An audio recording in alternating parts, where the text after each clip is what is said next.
Look, procrastination usually isn't about laziness. It's about emotions, clarity, and energy. And here are practical, proven ways to reduce it, grouped so you can apply what fits you best.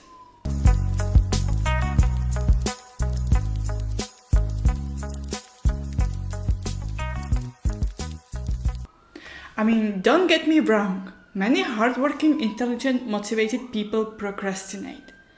But what procrastination actually is? Well, procrastination is emotional avoidance. You delay a task not because you can do it, but because the task triggers fear, usually fear of failure, judgment, or success. It triggers overwhelm, it's too big or it's too vague, boredom, anxiety, low energy, or perfectionism. Your brain chooses short-term emotional relief like scrolling, resisting distractions over long-term benefit. Procrastination is your brain trying to protect you from discomfort. Now, let me explain you the procrastination cycle, because understanding this cycle helps you break it. First, you think about a task. You feel discomfort. Your brain seeks relief. You avoid the task. Then temporary relief occurs. But then guilt and stress increase.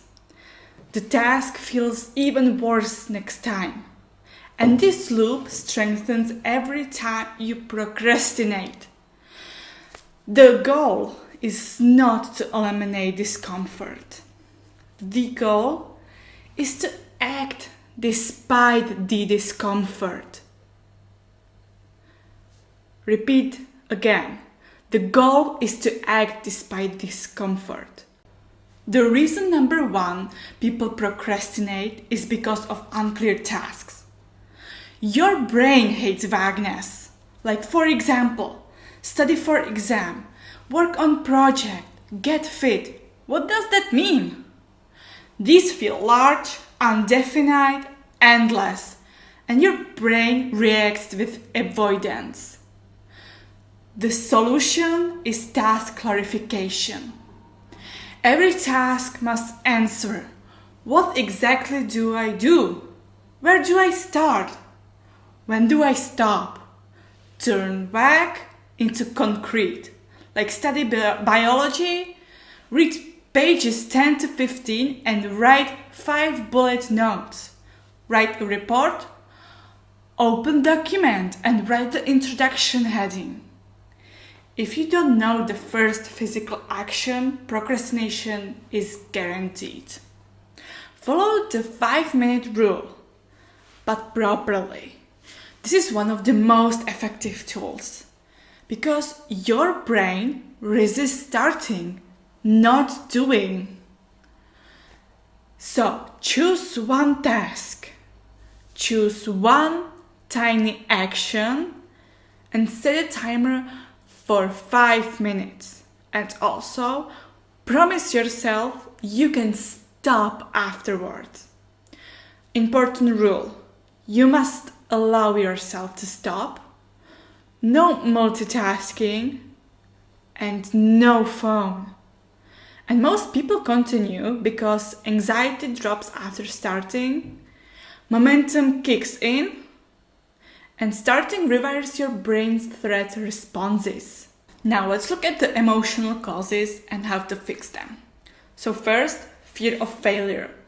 Thoughts like, what if I mess this up? What if I'm not good enough? Here's how to fix it. Aim for imperfection action. Tell yourself, this is a draft, not a final version. Focus on the learning, not performance. Next one, perfectionism.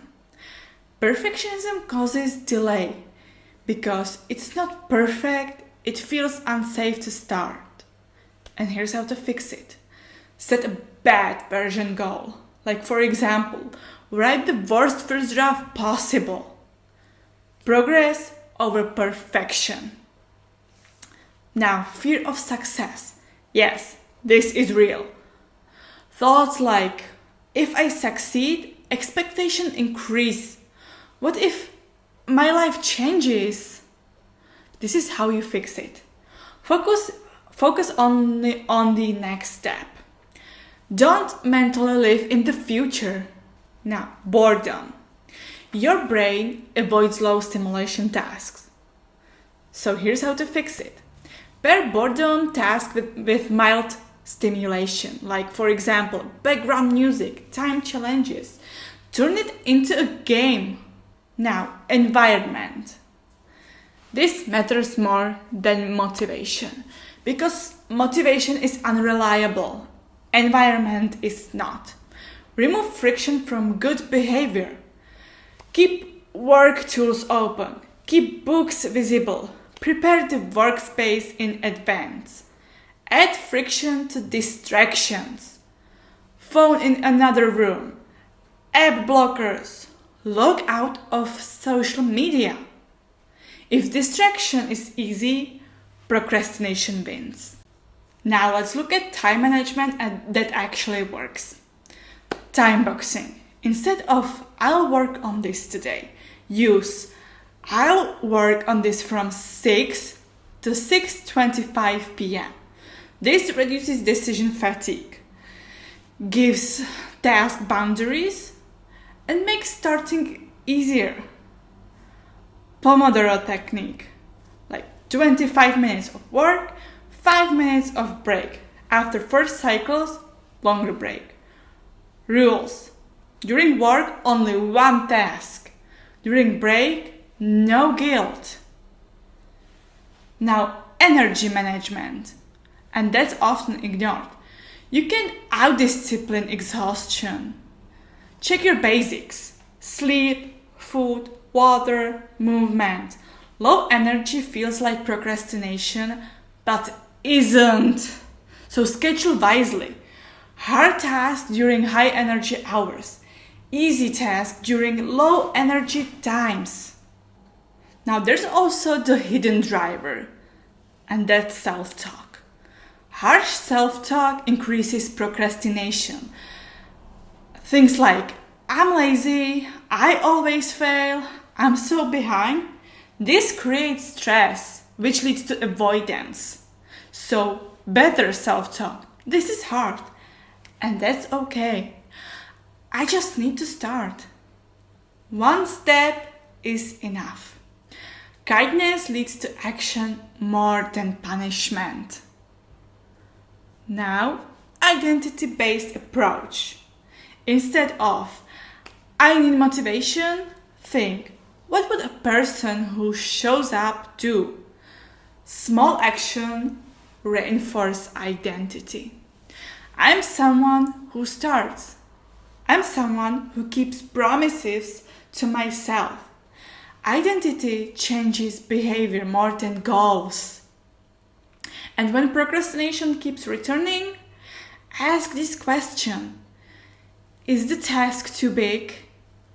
Is the task unclear? Am I emotionally resisting something? Am I exhausted? Does this task align with my values? Sometimes procrastination is information, not failure.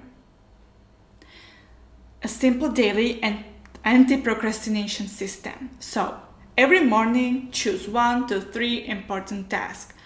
Define the first tiny steps. And when resistance appears, pause. Name the feeling.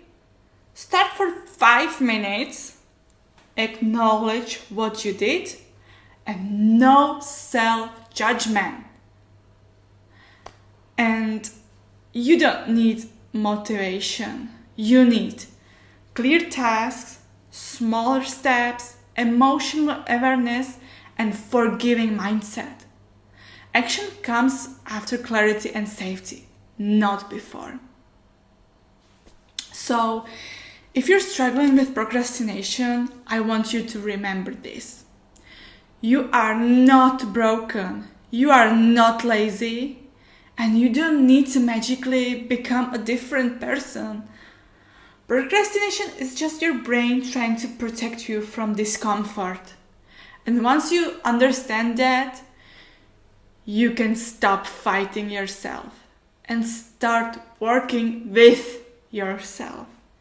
You don't need to finish everything today. You don't need perfect motivation. You just need to take the first small step, even when it feels uncomfortable. 5 minutes, one tiny action. That's enough to change momentum. And if this video helped you see procrastination differently, give it a like. It really helps the channel. So subscribe if you want more practical, no-nonsense advice like this. And most importantly, after this video ends, don't overthink it. Pick one small task, start for 5 minutes, and prove to yourself that you can begin. I'll see you in the next video. Bye.